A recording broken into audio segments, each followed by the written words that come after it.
The next internet crisis is not fake photos, it is fake momentum, a product demo that never happened, a podcast clip from a person who never said it, a smiling spokesperson who does not exist, a tutorial channel publishing 50 videos before lunch. And the weird part is this: a lot of it will look good enough, not perfect. Good enough to waste your time, good enough to get a click, good enough to make you doubt the thing you just watched.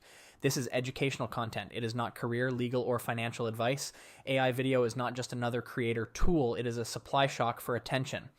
Most people are arguing about whether AI video is real cinema. That is the wrong argument. The first wave is not Hollywood. The first wave is volume, ad variations, training videos, product explainers, faceless social clips, localized sales videos, internal company updates, short videos built from one script, one product page, and a folder of screenshots. That is where the flood starts. Not because every clip is amazing, because the cost of making a clip falls close to zero. And when cost falls, people test more, they publish more, they A/B test more, they spam more, they learn what gets attention faster than the old production cycle can react. The internet does not need every video to be great for the feed to become crowded. It only needs video to become cheap enough that restraint disappears. Think about what happened with text. When writing got cheap, the internet did not become one giant library of wisdom. It became newsletters, SEO spam, comment bots, automated outreach, fake reviews, and some genuinely useful work sitting inside the same feed. Video is about to go through that same compression, only video hits harder. It has faces, it has voices, it has motion. It feels intimate even when it is manufactured. So the flood will not look like one big obvious wave of garbage. It will look like 1,000 small decisions getting automated. One more ad variation, one more sales clip, one more fake testimonial, one more training module, one more product demo that looks polished enough to pass the first glance. Here's the part that gets uncomfortable. When video becomes easy to fake, video stops being proof by itself. For years, people treated video like evidence. If you saw the clip, it felt real. If someone was on camera, it felt more trustworthy. If a demo looked smooth, people assumed the product worked. That habit is about to get punished. The question changes from, did I see it, to who published it? Where did it come from? Can I verify the source? Does this person have a track record? Is there a real product behind the clip?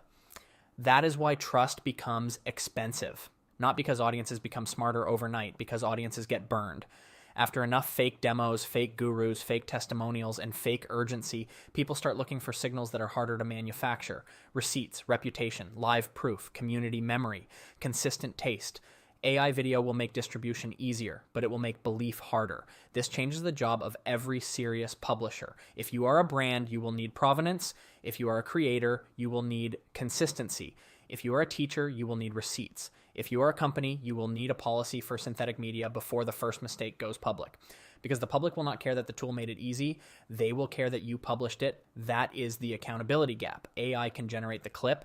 You still own the consequences. The average creator hears this and thinks, great, I can make 10 times more content. Maybe. But that is also the trap. If everyone can make 10 times more, the audience does not owe anyone 10 times more attention. The bottleneck moves. It moves from production to selection. What deserves to be made? What should be cut? What is true? What is boring? What is visually impressive but strategically useless? That is taste. Taste is not decoration. Taste is judgment under abundance. The person who wins is not the person who generates the most footage. It is the person who knows which 5 seconds should survive. Editors become more valuable. Showrunners become more valuable. Researchers become more valuable. People who understand audience trust become more valuable. AI video turns everyone into a camera crew. It does not turn everyone into a producer. And that is why the next premium skill is not prompt magic. It is editorial taste. The taste to say this shot looks impressive, but it does not help the argument. The taste to say this avatar is smooth, but the emotion feels fake. The taste to say this explainer is technically correct, but nobody will remember it. The taste to cut the scene you paid for because the episode is stronger without it. That is painful. That is also the work. Cheap production makes taste more visible, not less. So what should a serious creator or business do? Do not use AI video as a fire hose. Use it as a rehearsal room. Make 10 rough versions of the hook. Keep one. Generate 3 visual directions. Choose the one that matches the idea. Create a draft explainer. Then fact check it like a legal department is watching. Use AI to lower the cost of exploration, not the standard for publishing. That difference matters. The lazy version is generate, upload, repeat. The serious version is draft, verify, edit, package, distribute. That workflow is slower than spam, but it builds something spam cannot build. Memory. A viewer remembers who wasted their time. They also remember who saved it. In a flooded feed, that memory becomes a moat. There is a second workflow change too. Teams will stop treating video like a finished asset and start treating it like a testing surface. The hook becomes testable, the thumbnail becomes testable, the first 10 seconds become testable.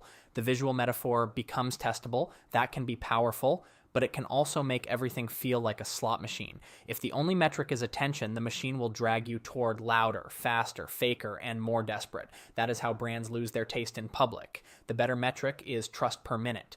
Did the viewer leave smarter? Did they believe you more after the video than before? Did the clip earn another click, or did it burn one? The first people squeezed will not be the best filmmakers. It will be the middle of the content factory, generic stock explainers, low-effort ads, basic tutorial farms, corporate videos nobody wanted to watch anyway, thin influencer clips built around borrowed credibility. Anything that was already formulaic becomes vulnerable. Because AI is very good at formula, but original taste, lived experience, earned trust, and sharp editorial judgment are harder to copy. That is the split. Commodity video gets cheaper. Trusted video gets more valuable.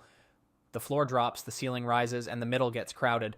This is already the pattern in every medium AI touches. The easy middle gets copied, the shallow middle gets automated, the people at the top get stronger tools, the people at the bottom get cheaper access, and the people coasting on average execution get exposed. That does not mean panic. It means choose a side. Either become the person who uses AI to make stronger work, or become the person whose work can be replaced by a default setting.